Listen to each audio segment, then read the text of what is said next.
ஆயுத எழுத்து நீட்சிக்கு உங்கள் அனைவரும் அன்போடு வருவார்கள் நண்பர்களே. சகிப்புத்தன்மை விவாதம் பாராளுமன்றம் நடந்து கொண்டிருக்கிறது. இதனுடைய கடுமையான அமளி இன்று லோக்சபா மட்டும் கிட்டத்தட்ட 3-4 முறை ஒத்திவைக்கப்பட்டது. இந்த அமளிக்கான காரணம் யார் என்பதை பற்றி இன்று ஆயுத எழுத்து நீட்சில் விவாதிக்கிறோம். இந்த பிரச்சனைக்கான காரணம் அடிப்படையில் முதல்ல பாராளுமன்றத்தை கூட்டத்தொடர் குளிர்கால கூட்டத்தொடர் 4வது நாளாக நடந்து கொண்டிருக்கிறது. முதல் 2 நாட்கள் இது அரசியல் சாசன தினம் பற்றி விவாதம் நடந்தது. அம்பேத்கர் பற்றி மிகப்பெரிய புகழுரைகள் எல்லாம் சொல்லப்பட்டன. அடுத்ததாக 2 நாட்கள் சகிப்புத்தன்மை பற்றி எதிர்க்கட்சிகள் கடுமையான விமர்சனம் வைத்துக் கொண்டிருந்த சகிப்புத்தன்மை பற்றிய விவாதம் நடந்து கொண்டிருக்கிறது.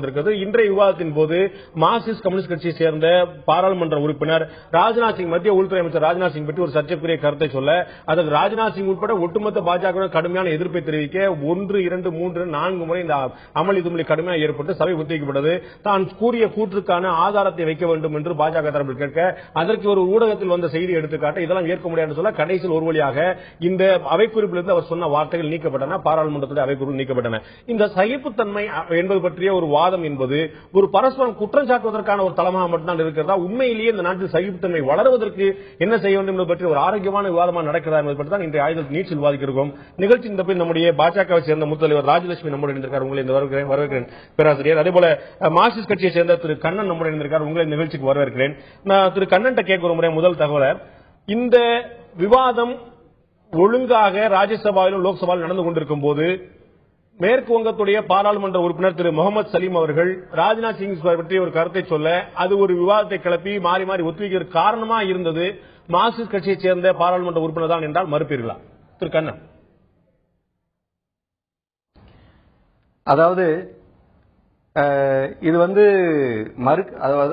இன்றைக்கு நடந்த இந்த விவாதத்தினுடைய மிக முக்கியமான விஷயமே சகிப்புத்தன்மை குறித்து ஒரு விவாதத்துக்கான முன்மொழிதலை மார்க்சிஸ்ட் கட்சி நாடாளுமன்ற உறுப்பினர் முகமது சலீம் முன்வைக்கிறார்.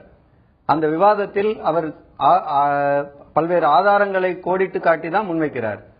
ஆனா மத்திய உள்துறை அமைச்சர், ஒரு மூத்த அமைச்சர் பொறுப்பில் இருக்கக்கூடியவர், மிக பல்வேறு பொறுப்புகளில் ஏற்கனவே இருந்த ஒரு தலைவர், அவர் இதற்கு ஆதாரம் இல்லை என்று சொன்னால் நான் நடவடிக்கை எடுப்பேன், வழக்கு தொடுப்பேன் என்று சொல்லி ஆரம்பித்த விதம்தான் இது சகிப்புத்தன்மை அற்ற ஒரு விஷயமாக வெளிப்படுத்தி இருக்குது. சட்டமன்றத்திலே பேசும்போது ஆவணங்களையும் ஆதாரங்களையும் காட்டி தான் பேசணுங்கிறது ஒரு மரபா இருக்கக்கூடிய உங்களுக்கு தெரியும். ஒரு ஊடகத்தில் வந்த ஒரு செய்தியை மட்டுமே ஆதாரமா காட்டி விவாதிப்பது, அதுவும் பிரதமரையும் ராஜ்நாத் சிங் அவர்களையும் தொடர்படுத்தி பேசுவது, இந்துத்துவா என்று ஒரு முத்திரை குத்தி பேசுவது அவர்கள் இயல்பிலேயே ஒரு வேதனை ஏற்படுத்துறது ஆச்சரியம் இல்லையே? இல்ல, வேதனை ஏற்படுத்த வேண்டும் என்கிற நோக்கத்தோடு அது பண்ணல. அந்த நோக்கம் மார்க்சிஸ்ட் கட்சிக்கு ஒருபோதும் இல்ல. விஷயம் என்ன அப்படின்னு சொன்னா, சகிப்புத்தன்மை குறித்து நாடாளுமன்றத்தில் விவாதிக்க வேண்டும் என்று சொல்லி சொன்ன விஷயத்தை மார்க்சிஸ்ட் கட்சி தலைவர்கள் ஒருவரி தீர்மானமாக நாங்கள் முன்மொழிவோம், நீங்கள் அது குறித்து விவாதிப்பதை ஏற்றுக்கொள்ளுகிறோம் என்று சொல்லியிருக்கக்கூடிய தன்மையில் தான் மார்க்சிஸ்ட் கட்சி ஆரோக்கியமாக அதை முன்வைத்தது. அந்த அடிப்படையில் தான் சலீம் பேச துவங்குகிறார். பேச துவங்குகிற போது அந்த ஒரு வாரப்பத்திரிகையில் வந்த செய்தியை அவர் கோடிட்டு காட்டுறார். வாரப்பத்திரிகையில் வந்த செய்தியை கோடிட்டு காட்டுற போது இதற்கு ஆதாரம் வேண்டும் என்று கேட்கிற போது, வாரப்பத்திரிகை என்பது ஒரு ஆதாரமற்ற செய்தி அல்லவே, அது ஒரு முக்கியமான செய்தி தானே. அதிலிருந்து பல ஆராய்ச்சியாளர்கள் நடைமுறையில் இருக்கக்கூடிய வழக்கம், ஒருத்தரை ஒரு கருத்தை சொல்லும் போது சொன்னவரை மட்டுமில்லாமல் சம்பந்தப்பட்ட ஊடகத்தையும் சேர்த்து பொறுப்புக்குள்ளாக்குவதா இன்றைக்கு வழக்கம். அவதூறு வழக்குகள் எல்லா விஷயத்திலுமே ஒரு வார இதழில் வந்ததை மேற்கோள் காட்டக்கூடியவர் மேற்கோள் காட்டுகிறார் என்றாலே அதில் அவருக்கும் உடன்பாடு இருக்கிறது என்றுதான் அர்த்தம். மேற்கோள் காட்டிட்டே தப்பிக்க முடியாது. திரு முகமது சலீம் அவர்கள் என்ன சொல்றாரு, அங்க வந்ததான் நான் சொன்னேன், அதுல உங்களுக்கு மாற்று கருத்து இருந்துச்சுன்னா நீங்க அந்த வார இதழ் மேலதான் நடவடிக்கை சொல்றாரு. இது நியாயமான வாதமா? அதை மேற்கோள் காட்டினீங்கனாலே நீங்க என்டார்ஸ் பண்றீங்க தான் அர்த்தம்.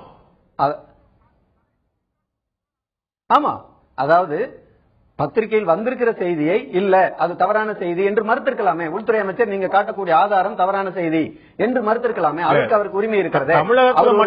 தமிழகத்தில் மட்டுமே 10 சேனல் இருக்கு, 11 நாளிதழ் இருக்குது, ஏகப்பட்ட வார இதழ்கள் இருக்குது, மாதம் இருவர் இருக்குது. இந்தியா முழுக்க இருக்கக்கூடிய ஆயிரக்கணக்கான ஏடுகளுக்கும் இதழ்களுக்கும் பதில் சொல்லிட்டே இருந்தாங்க. ஒரு அமைச்சர் ஒரு காரியம் பார்க்க முடியுமா, ஒரு வேலை பார்க்க முடியுமா? இதை மேற்கோள் காட்டி பாராளுமன்றத்தில் சுட்டி காட்டும் போது விவாதமாச்சா? இல்ல இல்ல, கரெக்ட். நீங்க கேட்கிற அந்த கேள்வி கரெக்ட். அதாவது நாடாளுமன்றத்தில் இது குறித்து விவாதம் நடக்கிற போது நாடாளுமன்றத்தில் கோடிட்டு காட்டக்கூடிய ஒரு விஷயம் தவறான விஷயம் என்பதை அமைச்சர் மறுக்க முடியும். அமைச்சர் மறுக்கக்கூடிய பொறுப்பில் இருக்கிறார், அவருக்கு வாய்ப்பு இருக்கிறது. அந்த தன்மையில் மறுக்கக்கூடிய வேலையை செய்யாமல் அவர் விவாதத்தை இடைமறிப்பதும் விவாதத்தை சகித்துக் கொள்ளாமல் பேசுவதும் தான் இன்றைக்கு சர்ச்சையாக மாறி இருக்கு என்றுதான் நாங்க கருதுகிறோம். மகேஷ் சர்மா சொன்னதோ, மத்திய அமைச்சர் மகேஷ் சர்மா சொன்னதையோ, இல்லாட்டி ஜோதி சொன்னதையோ, இல்லாட்டி சாத்வி நிரஞ்சனி சொன்னதோ, யாரையா இது போன்ற மக்கள் சொன்னதை வந்து எல்லாருமே ஊடகங்கள்ல இருந்து எல்லாருமே காணொலி மூலமா காட்டி இருக்கிறாங்க, ஊர் பூரா பார்த்து இருக்குது. அதை சொல்லிதான் யாரும் மறுத்திருக்க போறதில்ல. மாறாக ஏதோ ஒரு ஊர்ல ஏதோ ஒரு வாரியத்துல எங்கேயோ ஒரு கட்டம் கட்டி வந்து ஒரு செய்தியை வந்து சொல்லிட்டு மறுத்து சொன்னா அது ஒரு பாராளுமன்ற உறுப்பினர் சொல்லும் போது அதுக்கு வந்து ஒரு வாலண்டியரா ஒரு முக்கியத்துவம் கொடுக்கறதுக்கான ஒரு முயற்சி தான் அந்த சகிப்புத்தன்மை இருக்குதா இல்லாட்டி உள்நோக்கம் இருக்குதாங்கிற கேள்வி எழுப்புது. கரெக்ட். இதுல என்ன விஷயம்னா, அதாவது மகேஷ் சர்மா பேசியதை மறுத்து பேசுகிற பொறுப்பில் உள்துறை அமைச்சர் ராஜ்நாத் சிங் அவர்கள் இருந்திருக்கிறார், கடந்த காலத்தில் பேசியிருக்கிறார். அப்படி பேசி இருக்கக்கூடிய சூழலில் அதை மறுக்கிற அமைச்சர் என்ன நடவடிக்கை எடுக்க வேண்டியிருக்கிறது? மரியாதைக்குரிய ராஜ்நாத் அவர்கள் மகேஷ் சர்மாவினுடைய கருத்தையோ அல்லது யோகி ஆதித்யநாத்தினுடைய கருத்துக்களையோ அல்லது தாத்ரியில அவர் வி.கே. சிங்கினுடைய அறிக்கையையோ மறுத்து பேசுகிற போது, அதை கண்டிக்கிற போது, இவ்வளவு பெரிய பொறுப்பில் இருக்கிற ராஜ்நாத் சிங் அவர்களே இப்படி ஒரு மத அடையாளத்தோடு கடந்த காலத்தில் பேசி இருக்கிறார் என்று கோடிட்டு காட்டுவதில் என்ன தவறு இருக்கு? இல்ல அதை காமிக்கப்பட்டது இல்ல அதை கண்டிச்சார் அப்படிங்கிறத நீங்க மறுக்கல இல்லையா? அதை கண்டிச்ச இவரும் அருண் ஜேட்லி தான். இந்த பாராளுமன்றத்தில் இருக்கக்கூடிய மத்திய அமைச்சர்கள் இருக்கக்கூடிய 2 மூத்த அமைச்சர்கள் இதை கடுமையா கண்டிச்சிருக்காங்க. அதை கண்டிச்சதை எல்லாருமே பார்த்திருக்காங்க. அப்ப அவங்களுக்கு கிரெடிட் கொடுக்கிற விட்டுட்டு அவங்களுக்கு கிரெடிட் கொடுக்கிற விட்டுட்டு உள்நோக்கம் தானே? மறுக்கல. இல்ல உள்நோக்கமே கிடையாது. அதாவது நாங்கள் அடிப்பது போல் அடிக்கிறோம், நீங்கள் வலிப்பது போல் நடித்துக் கொள்ளுங்கள் என்கிற நோக்கத்தோடு தான் இந்த செயல்பாடுகள் இருந்திருக்கிறது என்பதனாலதான் மகேஷ் சர்மா அமைச்சர் பொறுப்பில் இருக்கக்கூடியவர், வி.கே. சிங் அமைச்சர் பொறுப்பில் இருக்கக்கூடியவர் 2 தலித் குழந்தைகள் தாக்கப்பட்ட விஷயத்தை நாய்கள் செத்ததோடு ஒப்பிட்டு பேசுகிறார். மகேஷ் சர்மாவை முடிவுக்கு வந்திருக்கணும் இல்லையா? எதிர்கட்சிகளும் ஊடகங்கள் அந்த மாதிரி இன்டர்பிரேஷன் பண்றாங்களே தவிர அந்த மாதிரி பொருள் கொள்ளலாமாங்கிற உங்க மனசாட்சிக்கே விட்டுறேன். யாரா ஒருத்தர் வந்து ஒரு நாய் மேல கல்ல விட்டு எரிஞ்சா கூட அது வந்து மத்திய அரசு தான் பொறுப்புன்னு சொல்ல நியாயமானு கேட்கிறாரு தவிர அந்த தலித் குழந்தைகள் ஒப்பிட்டாரு சொல்ற இன்டர்பிரேஷன் சரிதானங்கிற உங்க மனசாட்சிக்கே விடுறேன். அப்படி அந்த விஷயத்தை நான் ஏத்துக்கிறேன். இல்ல அவர் அப்படி சொல்லல. நாய், அதாவது ஒரு நாய் மீது கல்லெறிந்த விஷயத்தை இந்த சம்பவம் இவ்வளவு பெரிய ஒரு பாதிப்பு ஏற்பட்டிருக்கக்கூடிய விஷயத்தில் அவர் ஒப்பிட்டது அவருடைய பொறுப்புக்கு அழகா அவர் தவிர்த்திருக்கலாம். இல்ல அதை வந்து பொருத்தி சொல்லியிருக்க கூடாது, தவிர்த்திருக்கலாம் மாற்றுகள். ஆனா 2 தலித் குழந்தைகள் எரிக்கப்பட்டு கொல்லப்பட்டதையும் நாய் மீது கல்லெறிஞ்சும் பொருத்தி பார்க்கல. ஏப்பா எங்கேயாவது ஒரு நாய் மேல ஒருத்தர் கல்லூரி தெரிஞ்சா கூட மத்திய தான் சொல்லுவீங்களான்னு கேட்கிறார். அது வந்து வேறுபட்ட ஒரு பொருளை பார்க்கணும் தவிர 2ஐயும் இன்டர்பிரேட் பண்ணி 2 வரையும் இணைச்சு பார்க்கலாம் ஒரு தவறான. அதாவது அது எங்க அவருடைய அமைச்சர் பொறுப்புக்கு எப்படி பேசியிருக்க வேண்டும்? நான் இது மாதிரி கொலை சம்பவங்கள் நடக்கிற எல்லா விஷயத்தையும் பாஜகவோடு இணைக்காதீர்கள் என்று சொல்லி இருந்தால் அது ஏற்புடையது, மதிக்கத்தக்கது. அந்த வகையில் தான் அவர் பேசியிருக்க வேண்டும் என்று நாங்கள் நினைக்கிறோம். நான் திரும்ப உங்கள்கிட்ட வரேன். நான் பேராசிரியர் ராஜலட்சுமி கேட்க விரும்புறேன். ஊடகங்கள்ல ஒரு செய்தி வந்து ஆயிரக்கணக்கான செய்தி ஒவ்வொரு முறை வரும். இதை வந்து ஒருத்தர் கோடிட்டு காட்டும் போது அது அப்படியே ஒரு விவாதத்துக்கான ஒரு வழிமுறையா ஒரு வாயா ஒரு 2-3 நாட்கள் நடக்கக்கூடிய விவாதங்கள்ல ஒரு வரி சொல்லப்படுறதுன்னு பார்க்காம இது ஏதோ ஒரு பூதாகாரமான குற்றச்சாட்டு போல அவங்களுடைய ஒரு அவங்களுடைய நேர்மைக்கே குந்தகம் வந்துட்டது போல இவ்வளவு உணர்ச்சப்பட வேண்டிய அவசியமா 3 முறை 4 முறை ஆளுங்கட்சியாக இருக்கக்கூடிய பாஜகவால் பாராளுமன்றம் முடக்கப்படுகிறது. 4 நாட்கள் பாராளுமன்றம் நடந்ததே பெரிய விஷயம். இல்ல பிஜேபி காரங்களே கொண்டு போய் இந்த வேலையை பார்த்தாங்க. ஆளுங்கட்சியாக கூடிய உங்களுக்கு தான் கூடுதல் பொறுப்பு இருக்கு. அவ்வளவு பெரிய எதிர்ப்பு தெரிவிக்க வேண்டிய விஷயமா நடந்துருச்சீங்க. நிச்சயமாக. அதாவது நீங்க பார்க்கும் பொழுது இன்னைக்கு ஒரு முக்கியமான நிகழ்வு நடந்திருக்கு. கொஞ்ச நாளாவே சகித்தன்மை இன்மைன்னு சொல்லி பாஜக மேல ஒரு குற்றச்சாட்டு, எதை எடுத்தாலும் மோடி மேலேயோ உள்துறை அமைச்சர் மேலேயோ ஒரு குற்றச்சாட்டு. இன்னைக்கு அவர் முகமது சலீம் வந்து ஒரு அபாண்டமா ஒரு சரியா இல்லாத ஒரு மெசேஜை சொல்லி இவர் வந்து இந்த அரசரிப்பதான் இருக்காருன்னு இவர் தான் ராஜ்நாத் சிங் தான் சொன்னாருன்னு சொன்னது ரொம்ப உண்மையா கண்டிக்க கூடியது. ஆனா இன்னைக்கு என்ன வந்துருச்சுன்னு நான் கேட்கிறேன். அதான் தவறான இதை எதுக்கு சொல்றீங்க? சொல்லலன்னு வச்சுக்கிறோம். அவர் சொல்லலன்னு அவர் சொல்றாரு, அதுக்கான ஆதாரங்கள் இல்லைன்னு சொல்றாரு. அவர் வந்து கிட்டத்தட்ட ஒரு 800 ஆண்டுகளுக்கு பிறகு ஒரு இந்து அமைச்சர் வந்து இந்து வந்து பிரதமரா வந்திருக்காங்க. அவர் சொன்னா சொல்றாங்க. இதுல அவர் சொன்னாரா இல்லையாங்கிறத தாண்டி அவர் சொன்னா அந்த மேற்கோள் அப்படியே போக விட்டுருக்கலாமே. அதை வந்து நீங்க இவ்வளவு பாஞ்சு எப்படி சொல்லலாம்? அடுத்தாப்புல என்ன ஆகும்னா இவங்க இந்து அமைச்சர் தான் வரணுங்கிறாங்க, ஹிந்து நாட்டு தான் இருக்கணுங்கிறாங்க அப்படின்னு சொல்லிட்டு இதை டெவலப் பண்ணியே கொண்டு போவாங்க. இன்னைக்கு முக்கியமா என்ன நடந்திருக்குன்னா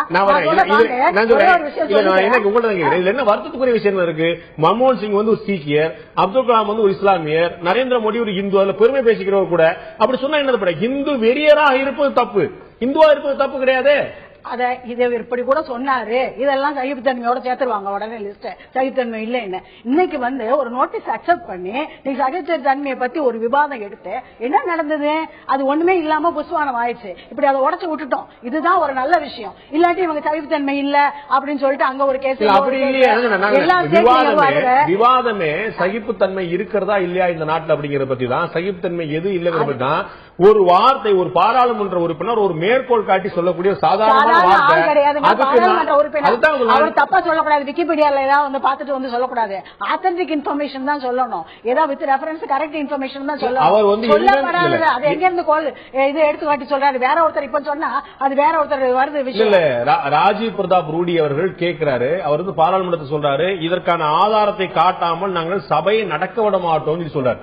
ஒரு ஆளுங்கட்சியுடைய பாராளுமன்ற உறுப்பினர் பேசக்கூடிய விஷயமா சகிப்புத்தன்மையற்ற செயலுக்கு இதுல ஒரு உதாரணமா இருக்க முடியும். எதிர்கட்சிகள் ஒரு விஷயம் விமர்சனத்தை வைக்கும் போது அது தவறாக இருந்தாலும் முன்னப்பன இருந்தாலும் அது பெருந்தன்மை ஏற்காம. நான் சொல்றேன், நீங்கள் இப்படியே ஏற்றுக்கொண்டு போயிட்டாங்க. சகிப்புத்தன்மை இன்மைன்னு ஒரு விஷயம் பூதாகரமா இன்னைக்கு வளர்ந்து வந்துருச்சு. அது வரக்கூடாது. எங்க சகிப்புத்தன்மை இல்லாம இருக்கு? நாங்க வந்து காங்கிரஸ் கவர்மெண்ட்ல நடந்த மாதிரி 31 புத்தகத்தை நாங்க வந்து மீனாட்சி லேகி அவ்வளவு அழகா சொல்லியிருக்காங்க. நீங்க ருஷி நாட்டுக்குள்ள வரக்கூடாதுன்னு சொன்னோமா? வீடியோ கான்பரன்சிங்ல கூட ஜெய்ப்பூர்ல 2012 பேசக்கூடாதுன்னு சொன்னாங்க. அந்த மாதிரி விஷயங்களை நாங்க செஞ்சோமா? எங்க ஆட்சியில் அந்த பூனே கோர்ட்ல சொன்னதுனால ஒரே ஒரு புக்கை தான் நாங்க வந்து பேன் பண்ணியிருக்கோம். சோ இதெல்லாம் வந்து எங்களுடைய சகிப்புத்தன்மையை காமிக்கிறத விட சகிப்புத்தன்மை இல்லாதவர் முன்னாள் ஆட்சியாளர் காங்கிரஸ் கவர்மெண்ட் தான். இன்னைக்கு ஏடிஎம்கே கவர்மெண்ட் நடக்க தமிழ்நாட்டுல நம்ம போய் டிஃபமேஷன் கேஸ பத்தி நீங்க கொஞ்சம் ஒரு தடவை ஒரு நாள் டிஸ்கஸ் பண்ணுங்க. இத்தனை பேர் மேல டிஃபமேஷன் கேஸ் போட்டுக்கீங்க. யாரா கேட்க முடியுமா? அது நாங்க 100 முறை வாதம் நடத்திருக்கோம். நீங்க நடத்திருக்கீங்க. பார்லிமெண்ட் நடந்திருக்கீங்க. அசம்பிளியில் நடந்திருக்கு. அசம்பிளியில நம்ம நேற்று வந்து அமைப்பு அதிமுகவுடைய அமைப்பு செயலாளர் திரு பண்டுட்டி ராமச்சந்திரன் நம்ம கேள்வி எழுப்பினபோது அவருக்கு இது பதில் சொல்லியிருக்காரு. சட்டசபையில் அவர் கேள்வி கேட்டுதான் முதலமைச்சர் அவர்கள் சொல்லியிருக்காங்க இது வந்து ஒரு அமைப்பு மீதான குற்றச்சாட்டை நாங்க பேச விட்டாங்களா? எப்ப பார்த்தாலும் எதிர்கட்சி பேச ஆரம்பிக்கிறதுல வெளியே அனுப்பிடுவாங்க. இதெல்லாம் நமக்கு தெரியும். அதிமுக சகிப்புத்தன்மை இல்ல, அதிமுக சகிப்புத்தன்மை இல்ல, அதே மாதிரி பாஜகவும் சகிப்புத்தன்மை இல்ல. நாங்க அலோவ் பண்ணிருக்கோம். இன்னைக்கு அதை எடுத்து பேசியிருக்கோம். எதிர்கட்சிகள் அதுல பேசிருக்காங்க. அதுல பேசும்போது இவர்கள் தவறு சபையை நடக்க விட மாட்டோம் சொன்னது பாஜகவுடைய எம்பி ராஜீவ் பிரதாப் ரூடி. அதாவது தவறான ஸ்டேட்மெண்ட். நாளைக்கு இது எவ்வளவு பூதாகரமா எவ்வளவு பெருசா பெரிய விஷயமா பில்டப் பண்ணிட்டு அதை விட்டுருந்தாங்கன்னா இன்னைக்கு பார்லிமெண்ட்ல அவர் சேர்ந்து பண்ணாரு. எல்லா பாஜக எம்பியும் மந்திரிகளும் உட்கார்ந்து கேட்டுக்கிட்டு இருந்தாங்க. ஒண்ணுமே எதிர்க்கல அப்படின்னு சொல்லி நாளைக்கு இது வேற விஷயமாக தெரிஞ்சு வரும். அதுக்கு இன்னும் 10 நாள் சபையை நடக்க விடாம அவங்க பண்ணுவாங்க. இன்னைக்கு இந்த டிஸ்கஷன் முடிஞ்சது, நல்லபடியா முடிஞ்சது. அதனால இந்த சகிப்புத்தன்மை இன்மை என்பது எங்க கவர்மெண்ட்ல இல்ல, பாஜக இல்ல. அதை எடுத்து நாங்க டிஸ்கஸ் பண்ணிட்டோம். அதனுடைய விளைவுகள் என்னன்னு பார்த்துட்டோம். நாங்க யாரையும் அதை ப்ரூவ் பண்ண முடியல. அதற்கு பதில் சொல்லிட்டோங்கிறதுல நாங்க பெருமைப்படுறோம். இல்ல நான் என்ன கேக்குறேன், இதுல முகமது சலீம் அவர்கள் வந்து மோடியை போன்ற இந்து பிரதமர்கள் தான் வர வேண்டும் ராஜ்நாத் சிங் சொன்னாரு அப்படின்னா அது ஏற்க முடியாத வாதம். அது வந்து ஜனநாயகபூர்வமான நாட்டில் மதச்சார்பற்ற நாட்டில் அது ஏற்க முடியாதுன்னு சொல்லலாம். அது நியாயமான விஷயம் கூட. ஆனால் ஒரு இந்து பிரதமரா வந்திருக்காருன்னு சொன்னா என்ன தப்பு? ஒரு சீக்கியர் வந்து பிரதமரா இருந்தாரு, என்ன தப்பு? பாண்டே நீங்க இன்னைக்கு சொல்லி முதல் முறையா ஒரு சீக்கியர் பிரதமரா வந்திருக்காரு. மௌரிய சாம்ராஜ்யம் இருந்தது, அசோகா இருந்தாரு, கங்கை நமக்கு சோழ சாம்ராஜ்யம் இருந்தது, கங்கை வெளி நாகரிகம், சிந்து வெளி நாகரிகம், வைகை நாகரிகம் எல்லாம் இருந்தது. ஆனால் அதுக்கப்புறம் நமக்கு வந்து இருந்ததெல்லாம் முகலாய சாம்ராஜ்யமும் ஐரோப்பிய சாம்ராஜ்யமும் பிரிட்டிஷ் அரசாங்கமும் இருந்தது. ஆகையினால யாரோ சொல்லி இருக்காங்க இந்த மாதிரி இந்து பிரைம் மினிஸ்டர் இருக்காரு, சீக்கிரம் இருந்தாரு, இப்ப ஹிந்து பிரைம் மினிஸ்டர் இருக்காரு. அத ராஜ்நாத் சிங் மேல நீங்க எதுக்கு கொண்டு செலுத்துறீங்க? அவர் உள்துறை அமைச்சர், அவர் வந்து கரெக்டா பேசக்கூடியவர், எல்லாம் வந்து ஈஸியா அந்த மாதிரி வார்த்தைகளை விடுறவர். அவர் கரெக்டா தெரியுது நம்ம பேசல ஆத்தென்டிக்கா தெரிஞ்சதுனாலதான் அவர் அப்போஸ் பண்ணாரு. ஒரே ஒரு நிமிஷம் சொல்லிக்கிறேன். இத வந்து கேட்டுட்டு எல்லா மந்திரிகளும் சும்மா இருந்திருந்தால் நாளைக்கு என்ன சொல்லுவாங்க? இதுவே பெரிய இஷ்யூவா இந்த சகிப்புத்தன்மை இன்மைங்கிறது எங்க இருந்து வந்தது? ராமஜன் வந்து ரிசர்வ் பேங்க் கவர்னர், அவர் பேங்க் ரேட்டை பார்க்கணும், மானிட்டரி பாலிசியை பார்க்கணும், வேல்யூ ஆஃப் மணியை பார்க்கணும். அவர் அதை விட்டுட்டு அவர் வேற சகிப்புத்தன்மை இல்லைன்னு சொல்லிட்டு போறாரு. இந்த மாதிரி ஒரு பணத்தோட மதிப்பு மட்டும் இல்ல, நாட்டோட மதிப்பு எதனால குறையக்கூடிய அபாயம் இருக்குன்னு சொல்றதுக்கான உரிமை 100% அவருக்கு இருக்கு. யார் யார் என்னென்ன பேசணும் நீங்க தீர்மானிச்சீங்கன்னா அதுதான் சகிப்புத்தன்மையற்ற செயல். யார் யார் என்னென்ன பேசணும், ரகுராம் ராஜன் என்ன பேசணும், பிரணாப் முகர்ஜி என்ன பேசணும், இந்த மாதிரி ஆட்கள்லாம் எப்படி எல்லாரும் இப்ப எதை வச்சு சகிப்புத்தன்மை இன்மைன்னு சொன்னாங்க? அதை அவங்க விளக்கம் இது பண்ணணும். இன்னைக்கு வந்து அவங்களால டிஃபெண்ட் பண்ண முடிஞ்சதா? கிடையாது. சொல்ல முடிஞ்சதா? ரிசர்வ் பேங்க் கவர்னரா இருப்பதனால அவர் வாய் மூடிட்டு இருக்கணுங்கிற இந்த கட்டாயம் சட்டப்படி அவருக்கு 100% உரிமை இருக்கிறது. திரு கண்ணன், நீங்க குறிப்பிட விரும்புறீங்க? ஆமா, ரகுராம் ராஜன் பற்றி அவங்க திருமிகு ராஜலட்சுமி மேடம் பேசும்போது சொன்ன விஷயம் இருக்கு இல்லையா, அது ஏதோ அவர் ஒரு கிராஸ் பார்டர் டெரரிசத்துக்குள் செய்துவிட்டது போன்ற ஒரு குற்றச்சாட்டை பாரதிய ஜனதா கட்சி தொடர்ச்சியாக ரகுராம் ராஜன் மீது வைத்துக் கொண்டிருக்கிறது. அப்படி வருது அப்படின்னா நம்முடைய நாட்டில்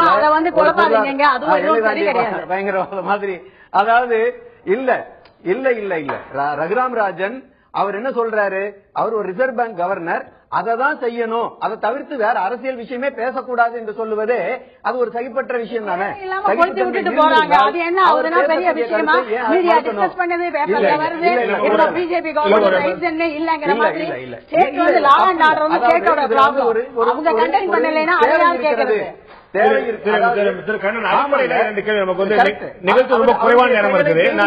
பேசலாம் சொல்லுவதற்கு பாஜகவுக்கு உரிமை இருக்கு. நிகழ்ச்சியில ரெண்டு பிரதானமான கேள்வி மட்டும் கேட்கிறோம். ஒண்ணு, அவங்க சகோதரி சொன்னது போல லா அண்ட் ஆர்டர் சட்டம் ஒழுங்கு என்பது ஒரு மாநில பிரச்சனை. தமிழ்நாட்டுல இளவரசனோ கோகுல்ராஜோ அவருடைய மர்ம மரணத்துக்கு நம்ம பாஜக அரசு குற்றம் சாட்டல. தமிழ்நாட்டுல என்ன நடக்குது, தமிழ்நாடு அரசு என்ன செய்ய கேட்கிறோம். ஆனா தாத்திரில ஒரு சம்பவம் நடந்துருச்சுனோ, கர்நாடகாவில் ஒரு சம்பவம் நடந்துச்சுன்னா உடனே பிஜேபி மத்திய அரசு குற்றம் சாட்டுறோம். இது எந்த வகையில் நியாயமா இருக்கிற கேள்வி? சட்டம் ஒழுங்கு பிரச்சனை வரும்போது அது மாநிலத்தை குற்றம் சாட்டாமல், மாநில பாதை பார்க்காமல் மத்திய அரசு என்ன நியாயம்? நியாயமான கேள்வி. அதாவது அகிலேஷ் யாதவ் முதல்வராக இருக்கக்கூடிய உத்தரப்பிரதேச மாநிலத்தில் நடந்த சம்பவத்திற்கு பாஜகவை எப்படி பொறுப்பேற்க செய்கிறோம் என்று கேட்பது நியாயம். அதுல இருக்கக்கூடிய விஷயம் என்னன்னா, பாஜக ஆட்சிக்கு வருவதற்காக முசாஃபர் நகரில் தொடர்ச்சியாக கலவரத்தை நடத்தி அகிலேஷ் யாதவ் மீது உங்களுடைய அரசு நிர்வாகம் நடவடிக்கை எடுக்கல அப்படின்னு சொல்லி இருக்கிறோம். அதே போல வந்து இன்றைக்கும் அகிலேஷ் யாதவ் அதன் மீது சரியான நடவடிக்கை எடுக்கலங்கிற குற்றச்சாட்டு அந்த மாநில அரசு மீது இருக்கு. ஆனால் இந்த கர்நாடகாவில் நடப்பது காங்கிரஸ் அரசு, கர்நாடகா நடப்பது காங்கிரஸ் அரசு அல்ல. அங்க நடக்கக்கூடிய ஒரு படைகளுக்கும் மத்திய அரசு தான் பதில் சொல்லணும், பிரதமர் நரேந்திர மோடி பதில் சொல்லுங்க. என்ன நியாயமா இருக்க முடியும்? கண்ணுக்குட்டி காணாம போன விஷயத்தை வச்சு உடனே மாட்டுக்கறி பிரச்சனை, கல்புர்கி படுகொலை செய்யப்பட்ட விஷயத்துல கிரிமினல்ஸ் யாரு என்கிற விஷயம் அது இந்துத்துவ அமைப்புகளோடு சம்பந்தப்பட்டதாக இருக்கிறது என்று சொல்லப்பட்டிருக்கு.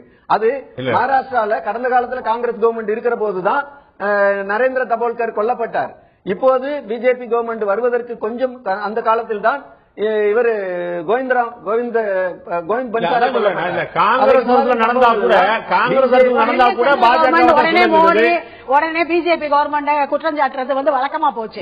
இதையோட நிறுத்தணும். இல்ல, அவங்க ஏற்கனவே சொன்னது போல குற்றம் சொல்ல கிட்டத்தட்ட 28 ஆண்டுகளுக்கு பிறகு அமைப்புகளுக்கு சம்பந்தப்பட்டது பாஜகவுக்கு சம்பந்தம் இல்லை என்று சொல்லி மறுக்கலாமே. இல்ல, அது இந்து அமைப்புகளா, ஜாதி அமைப்புகளா, மதம் சார்ந்த அமைப்புகளா, எந்த அமைப்புகளா இருந்தாலும் ஒரு நடவடிக்கை உள்ளானுங்கிற மாற்றுக்கிறதுல அவர்கள் கைது செய்யப்பட்ட பிறகு அந்த அமைப்பை சுட்டிக்காட்டுறது எப்படி இருக்கும், மத்திய அரசும் பிரதமர் நரேந்திர மோடி பதில் சொல்றது எப்படி இருக்குங்கிறத கேள்வி. அது இதுதான் பிரதானமான பாருங்க. நீங்க வந்து அங்க இருக்கக்கூடிய பாஜக பிரமுகர்ல ஈடுபட்டிருக்கலாம், பாஜக பிரமுகரை ஈடுபட்டிருக்கலாம். அப்ப அந்த ஊர் பிரமுகரை சொல்லாம பிரதமர் பதில் சொல்லுங்கிற நியாயமாங்கிற கேள்விதான் எழுது. விஷயம் என்னன்னா, ராஜ்நாத் சிங் போன்றோர் கண்டித்த பிறகும் கூட இந்த கொலைகள் அடங்கவில்லை, குற்றச்செயல்கள் அடங்கவில்லை என்று சொல்லுகிற போது பிரதமர் இதன் மீது ஒரு வார்த்தையை வெளியிட்டால் அது இதை கட்டுப்படுத்துவதற்கு உதவி செய்யும் என்கிற முறையில் ஜனநாயக ரீதியில் சகிப்புத்தன்மை பற்றி ஒரு வாதம், சகிப்புத்தன்மை பற்றி ஒரு வாதம் வரும்போது இல்ல சகிப்புத்தன்மை பற்றி ஒரு வாதம் வரும்போது சல்மான் ருஷ்டியோட புத்தகம் தடை செய்யப்பட்டது போது நம்ம வந்து யாருமே ஒரு வாரத்தோட பேசல சகிப்புத்தன்மை பற்றி. சீக்கிய கலவரம் வந்த போது நம்ம வந்து யாருமே பேசல சகிப்புத்தன்மை பற்றி. போபால் விஷவாயில நூற்றுக்கணக்கான கொல்லப்பட்ட போது ஆந்திர வந்து ஒரு நாள் கூட சரியில்லாம தப்பிச்சு போக மாட்டாரு. அப்ப நம்ம யாருமே பேசல. தமிழர்கள் பேசியிருக்கிறோம், எல்லாமே கண்டிச்சிருக்கோம், எல்லாமே கண்டிச்சிருக்கோம். நம்ம வந்து கண்மூடித்தனமா இருந்தல எல்லாத்தையுமே கண்டிச்சிருக்கோம். ஆனா இல்ல, ஐ அக்ரி. நம்ம வந்து இந்திய சமூகம் வந்து கண்டிக்காம இந்த சம்பவங்களை அப்படியே கண்மூடித்தனமா விட்டுல. ஆனால் சகிப்புத்தன்மையற்ற செயல் அப்படின்னோ, செகுலரிசம் மதச்சார்பின்மைக்கு குந்தா வந்துருச்சுனோ அன்னைக்கு நம்ம பேசவே இல்லையே. சீக்கிய கலவரம் நடந்த போது ஒரு மதத்தினர் குறிப்பிட்டு கொள்ளப்பட்ட போது பேசலையே. அது எத்தனை சீக்கிரம் ஆயிரக்கணக்கான சீக்கியர்கள் ஒரே நைட்ல கொல்லப்பட்டார்கள். அந்த மாதிரி கலவரங்கள் நடந்தது. சீக்கியர்களை பாதுகாக்கிற பணியில் டெல்லி மாநகரத்தில் ஈடுபட்டார்கள் என்பது உள்ளிட்ட விருதுகளை திருப்பி கொடுக்கலங்க. ஆனா இன்னைக்கு அறிவாளிகள் எல்லா விருதுகளை கொடுக்கறோம்னு ஒரு 40 பேர் திருப்பி கொடுத்திருக்காங்க. ஆயிரக்கணக்கான விருதுகள் இருக்கு. நம்ம தமிழ்நாட்டில் இருக்கவங்க அதுக்கு ஒரு அறிக்கை விட்டுருக்காங்க. ஆனால் இத மாதிரி விஷயங்களை டெவலப் பண்ணி ஒரு மாதிரி ஏதோ சகிப்புத்தன்மை இல்லன்னு ஒரு பூதத்தை கிளப்பி விடுற மாதிரி கிளப்பி விட்டுட்டு இருந்தா இன்னைக்கு என்ன பண்றது? அதாவது நல்ல ஆட்சி நடக்கிறது, நல்ல அறுதி பெரும்பான்மையோட வந்திருக்கிறது, நல்ல திட்டங்களை கொடுத்திருக்கிறது. இன்னைக்கு 7.1 7.4 கூடி இருக்கிறது. இந்த மாதிரி சமயத்தில் ஆட்சியை கெடுப்பதற்காக இதை திசை திருப்புவதற்காக ஏற்படும் விருது பெற்ற கல்புர்கி கொல்லப்படுகிறார் என்று சொல்லுகிற போதுதான் அவர்கள் விருதுகளை திருப்பி தர்றாங்க. எனவே தயவு செய்து பாரதிய ஜனதா கட்சி தங்களுடைய ஆட்சி பொறுப்பில் இருக்கக்கூடிய சூழலில் இதுபோன்ற அறிவார்ந்த சமூகத்தின் பிரதிநிதிகள் எதிர்க்கிறார்கள் என்பதை சரியா நீங்க தான் பார்க்கணும். நான் விவாதத்தை பல விஷயத்துக்கு நிறைய கொண்டு போகிறோம்ல. நடந்தது கர்நாடகால, நடப்பது காங்கிரஸ் ஆட்சி.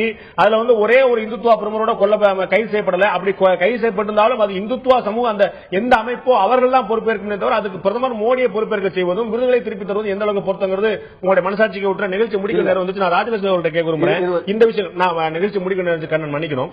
உங்களுடைய இறுதியான என்னுடைய கேள்வி, அவர் ஏற்கனவே திரு கண்ணன் அவர் குறிப்பிட்டது போல மகேஷ் சர்மா பேசின போது, சாத்வி நிரஞ்சனி தேவி பேசின போது, இன்னும் நிறைய அமைச்சர் பெருமக்கள் வந்து இதோட கடுமையான விஷயங்கள்லாம் பற்றி பேசின போது அப்பெல்லாம் கண்டிக்காம இருந்த பாஜக, ராஜ்நாத் சிங், மத்திய அரசு இன்னைக்கு ஒரு வார்த்தை ஒரு புக்ல இருந்து கோட் பண்ணாரோட பாராளுமன்றத்தை ஒத்திவைப்பு சொல்றது சகிப்புத்தன்மை எந்த பக்கம் இருக்கு? உங்களுக்கு ஒரு கண்ணில் வெண்ணையும் ஒரு கண்ணில் சுண்ணாம்பு இருக்கிற பாரு மாதிரி தான். அதாவது எல்லா விஷயங்களையும் நாங்கள் கண்டிக்கவில்லை என்பது உங்களுக்கு தெரியுமா? எல்லாருக்கும் அதாவது ஏதாவது ஒரு நடந்திருக்கும் போது அதற்கு மன்னிப்பு கேட்டு இருக்கிறார்கள். அதனால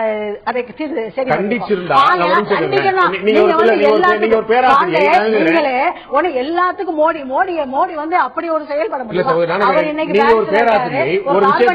மாநாட்டில் ஒரு வகுப்பறையில ஒரு ஆசிரியை ஒரு விஷயத்தை கண்டிக்கிறாங்கன்னா அந்த மாணவனோ மாணவியோ அதோட அந்த விஷயத்தை நிறுத்தணும். அதுக்கு பேர் தான் கண்டிப்பு.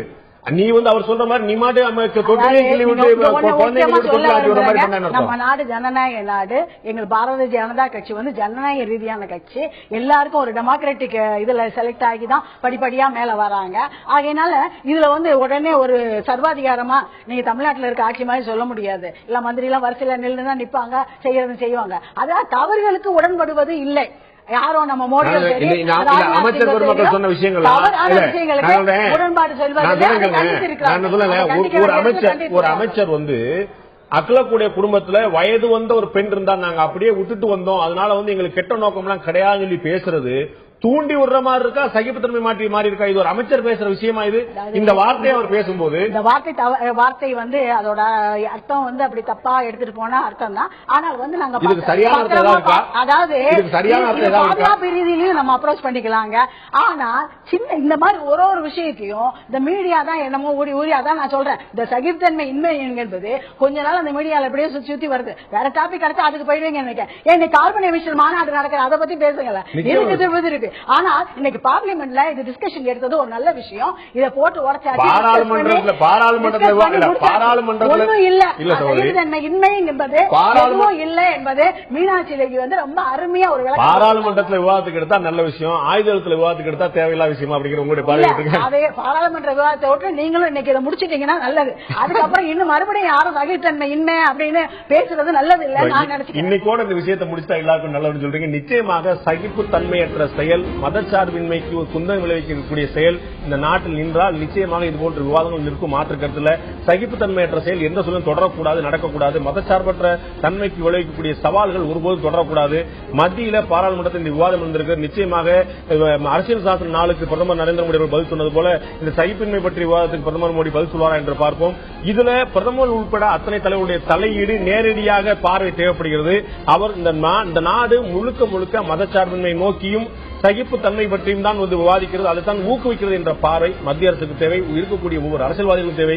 இந்த பிரச்சனைக்கு எப்போது முற்றுப்புள்ளி வருகிறது பொறுத்து வந்து பார்ப்போம். இந்த நிகழ்ச்சியில் கலந்து கொண்டு கருத்து விருந்தினர்கள் 2 பேருக்கு நன்றி. பார்த்த உங்களுக்கும் நன்றி நண்பர்களை. மீண்டும் இன்னொரு நிகழ்ச்சியில் சந்திப்போம். அதுவரை நன்றி, வணக்கம்.